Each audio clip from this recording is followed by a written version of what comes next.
பிள்ளைகளுக்கு ஏம்மா வேலை கொடுத்தியா? இங்கே ஒரு படிக்காதவங்க வேலை செய்ய படித்தவங்க வேலை செய்ய மாட்டாங்களாம்மா?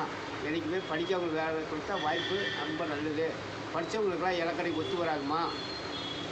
அண்ணாச்சி அவங்க படித்த படிப்புக்கு அங்கே போய் வேலை கேட்டால் அனுபவம் இருக்கா அப்படின்னு கேட்காங்க. அங்கே அனுபவம் இல்லைன்னொடனே இங்கே சரி நம்மக்கிட்ட வேலை தேடி நம்மளும் கொடுக்கலன்னா அவன் எங்கே போவான்? படித்த இடத்துல அவனுக்கு தகுந்த மாதிரி படித்த இடத்துல வேலை கேட்டால் அனுபவம் இருக்கு கொடுத்தா தானே அவனுக்கு அனுபவம் வேலை கொடுத்தா தானே அனுபவம் இருக்கும். வேலை கொடுத்தா இருக்குது. வேலை செய்ய மாட்டாங்களா? இவன் வேலை செய்ய மாட்டா அடுத்தவங்க வேலை செய்ய மாட்டாங்களா? சரி அது செய்வான். கொஞ்ச நாள் போனால் கற்றுக்கிட்டா செய்வான். அப்போ நம்மளும் கொடுக்கலன்னா அப்போ எங்கே தான் போவாங்க?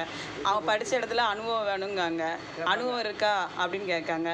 நம்மளும் கொடுக்கலன்னா அவன் எங்கே போவான்? நம்ம நீ படிச்சிருக்கன்னு சொல்லி நம்ம ஒதுக்கிடுறோம். அவங்க நீ படித்ததுக்கு அனுபவம் இருக்கான்னு சொல்லி ஒதுக்கினா அப்போ எங்கே போவாங்க? அவனுக்கு கல்யாணம் ஆகி ஒரு பையன் இருக்குது. அப்போ யார் காப்பாற்றுவா? அவன் தானே காப்பாற்றணும். அதனால சரி நம்ம அவன் இறங்கி கேட்கான். நம்ம அவன் கொஞ்ச நாள் நல்லா செய்வான். சரி சரி நல்லா வேலை